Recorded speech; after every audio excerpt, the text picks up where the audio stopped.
Dear students, आज आपको हम कक्षा 12 के रासायनिक बलगतिकी के बारे में समझाएंगे।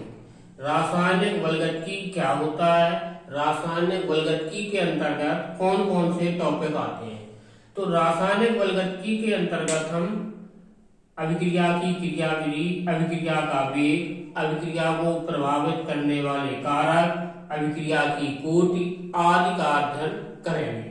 बात करते हैं कि रासायनिक बलगतिकी क्या है। किसी भी रासायनिक अभिक्रिया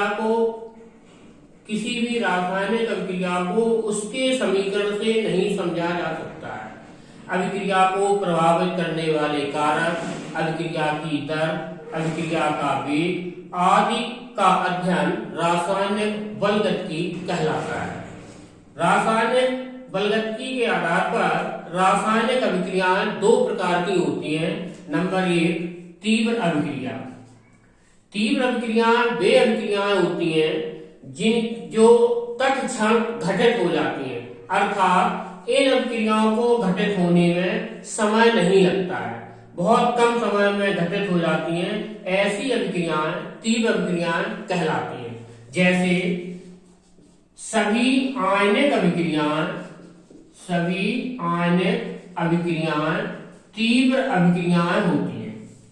अब कोई अगर कहता है कि तीव्र अभिक्रियाएं क्यों होती हैं या आणविक अभिक्रियाओं को तीव्र अभिक्रिया क्यों कहा जाता है, तो ऐसा इसलिए होता है क्योंकि ये अभिक्रियाएं आयनों के मध्य होती हैं और आयनों में बंध नहीं टूटते हैं, इसीलिए ये अभिक्रियाएं तत्क्षण हो जाती हैं। दूसरी आती है मंद अभिक्रियाएं। ये अभिक्रियाएं अणुओं के बीच होती हैं और इनको घटित होने में कई साल, घंटा, समय आदि लगता है। सभी आणविक अभिक्रियाएं मंद अभिक्रियाओं के उदाहरण होते हैं। इसके बाद आता है अभिक्रिया का वेग। जब अभिक्रिया को वेग को समझते हैं, सपोज दैट एग्जांपल, कोई मैंने ले लिया प्रोडक्ट, कोई हमने रिएक्टेंट दिया है A और ये प्रोडक्ट बदलता है तो बनता है B, यानी कि एक रासायनिक अभिक्रिया घटित होती है A से B। ठीक है, तो यहां से जब A से B घटित होगी तो इसकी कुछ सांद्रता में परिवर्तन होगा। तो परिभाषा क्या निकलती है यहाँ से कि एकांत समय में अभिकारक की सांद्रता में हुए परिवर्तन को अभिक्रिया का वेग या अभिक्रिया की दर कहते हैं। ऐसा भी बोल सकते हैं एकांत समय में अभिक्रिया या उत्पाद के परिवर्तन की दर को अभिक्रिया का वेग या अभिक्रिया की दर कहते हैं। फिर बात आती है अभिक्रिया को प्रभावित करने वाले कारक। तो अभिक्रिया को विभिन्न कारक प्रभावित करते हैं। सपोज दैट नंबर 1 ताप का प्रभाव, नंबर 2 दाब का प्रभाव, नंबर 3 उत्प्रेरक का प्रभाव। ये कारक होते हैं मेनली 3, ये अभिक्रिया को वेग को प्रभावित करते हैं। यदि किसी रासायनिक अभिक्रिया में ताप को बढ़ाते हैं तो अभिक्रिया का वेग बढ़ जाता है, दाब को कम करते हैं तो अभिक्रिया का वेग कम हो जाता है। उत्क्रमणीय अभिक्रियाओं में उत्प्रेरक का कोई प्रभाव नहीं होता है। इसके बाद आते हैं अभिक्रिया की कोटि कि अभिक्रिया की कोटि क्या होती है।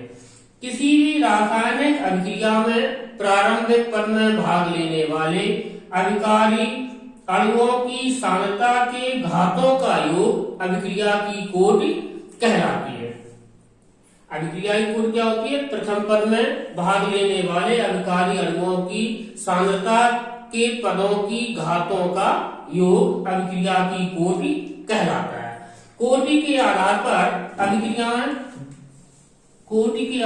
अभिक्रियाएं निम्न प्रकार की होती हैं। नंबर 1 होता है प्रथम कोटि की अभिक्रिया, नंबर 2 शून्य कोटि की अभिक्रिया, नंबर 3 द्वितीय कोटि की अभिक्रिया।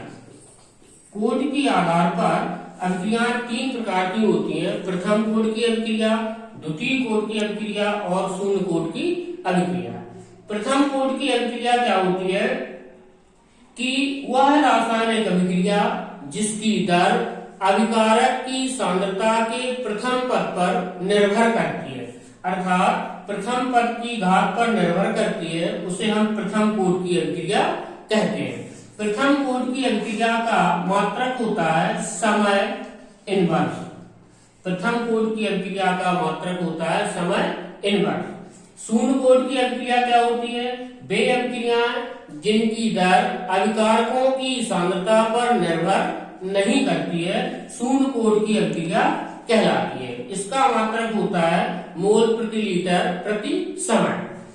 इसी प्रकार द्वितीय कोटि की अभिक्रिया वे अभिक्रियाएं होती हैं जिनकी दर प्रारंभिक पद में भाग लेने वाले दो अभिकारकों की सांद्रता की घातों पर निर्भर करती है, द्वितीय कोटि की अभिक्रिया कहलाती है। अब बात करते हैं प्रथम कोटि की अभिक्रिया का वेग समीकरण। प्रथम कोटि की अभिक्रिया का वेग समीकरण और उसका निगमन। तो वेग समीकरण क्या है? मान लीजिए पहले हमने कोई लिया अभिकारक ए, यहाँ पे 0 उत्पाद प्राप्त हुआ, यानी प्रारंभ में लिया। इसकी सांद्रता हमने ले ली ए, इसको कैसे लिख देते हैं सांद्रता ए, ठीक है। और t समय पश्चात उत्पाद प्राप्त होता है h, तो यहाँ क्या बचेगा a माइनस h, ठीक है। सूक्ष्म समय के लिए dx upon dt directly proportional, dx upon dt directly proportional a minus h। तो dx अपॉन dt बराबर k a माइनस x। इसको ऐसे भी लिख सकते हैं dx upon a minus x बराबर k dt। एक समीकरण डालते हैं, ठीक है। अब इस समीकरण का अगर हम समाकलन करते हैं तो यहाँ लिख देते हैं समाकलन करने पर। जब समाकलन करते हैं तो जो समीकरण प्राप्त होता है k बराबर 2.303 upon T log base 10 a upon a minus x। ये आपका समीकरण जो निकल के आता है, ये आपका है प्रथम कोटि की अभिक्रिया के वेग समीकरण, ठीक है। इसके बाद हम बात करते हैं कि अर्धायु काल क्या होता है। इसके बाद करते हैं अर्धायु काल क्या होता है।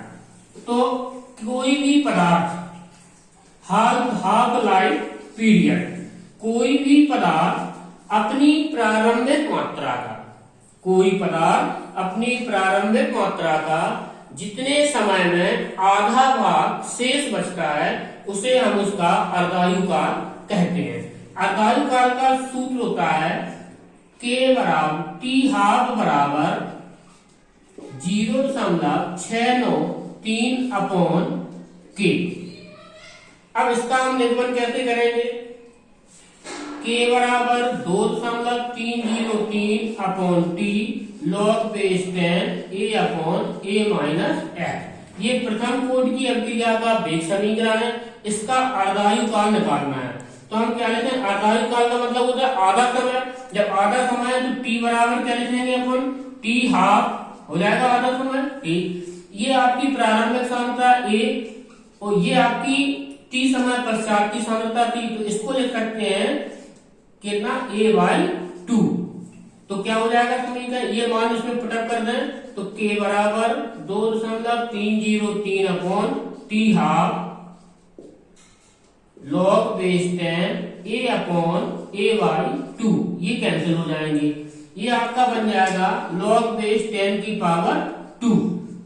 तो k बराबर 2.303 अपॉन टी हाफ, ठीक। लॉग 2 का मान रख देंगे 0.30 तो k बराबर कितना निकल जाएगा? k बराबर आपका यही मान आ जाएगा t हाफ बराबर 0.693 अपॉन k, या k बराबर ऐसा भी लिख सकते हैं 0.693 अपॉन t हाफ।